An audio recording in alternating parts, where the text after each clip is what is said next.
why do I even hold up this dumb walking staff that I don't even work anymore? That I don't even have anymore.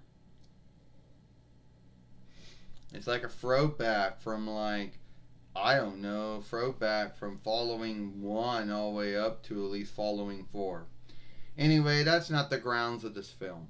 So today I'm going to talk about, why we don't do any shifting or any film shifting on our thing. So YouTube has their own film shifting tool like everyone else out there. Like Microsoft and Apple and Sony and Mackie Cam and CyberLink and Final Cut and whatever you want to call it, the last cut. And all of them, and he's in ArcSoft at one time, and he's in many other ones. But they're all hard to work. Or if you do get them to work, they're nothing outstanding. So there's these 2 shortcuts. One is right when you're inside the film itself. Now the only downside is YouTube.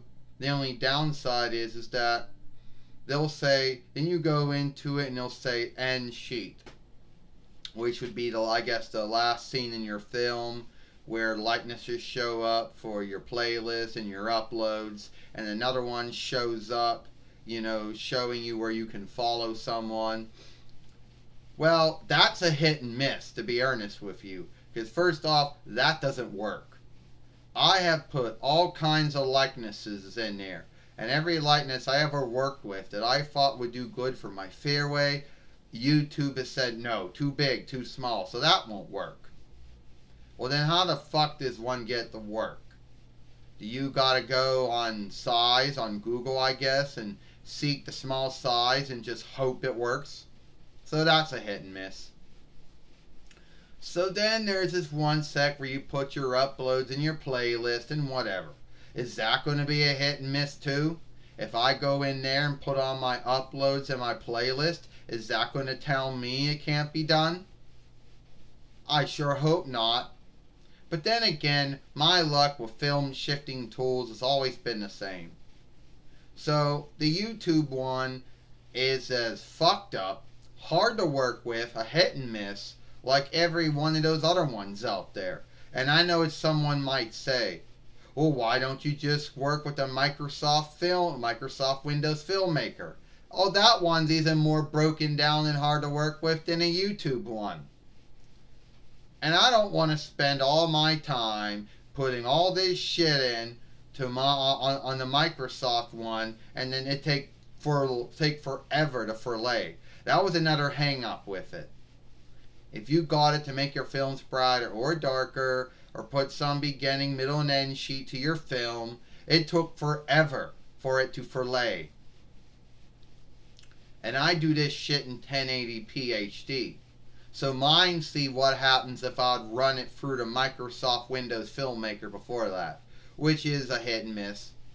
Then a YouTube one, where YouTube says it's smoother, well, I don't think it is. I don't think it's any more smoother than anyone else's stuff.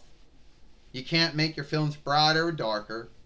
You really can't unput any kind of outstanding drawings or anything like that in it. And as far as cutting things out, well, you really don't want to do that, because I think the YouTube one is like every other one. You're gonna fuck your film up. You're gonna besmirch your film. You're gonna cut your film in half, and then you won't know how to bring the 2 chunks back together after you cut 1 chunk out. So we all know the YouTube one is going to be like every other one. Oops, you shouldn't have hit the cut. Now the film's gone, and you can't bring those 2 chunks back together.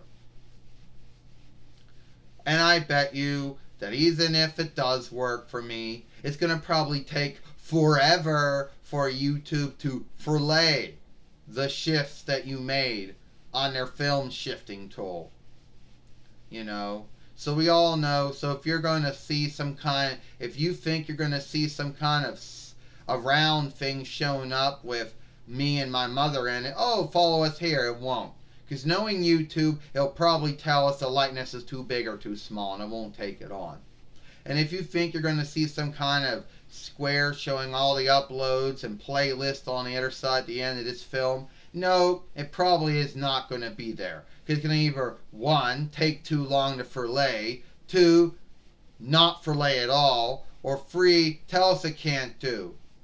Or somehow, some way, just fuck up. Like it always does. And there's going to be folks out there like to say, oh, shifting is your friend. Well, it's film shifting is your friend. Then tell me why my friends never really helped me out. Why was it that Microsoft, ArcSoft, and Cyberlink were such bad friends then? Because those are the only ones I ever worked with. And they were bad friends when it came to film shifting. So I don't do that anymore. So that's why I don't film shift. They're either too hard to work, or they're either make your films look even worse than they were before, or they besmirch your film when you cut something out and then you want to put something, you want to bring the two chunks back together and you can't.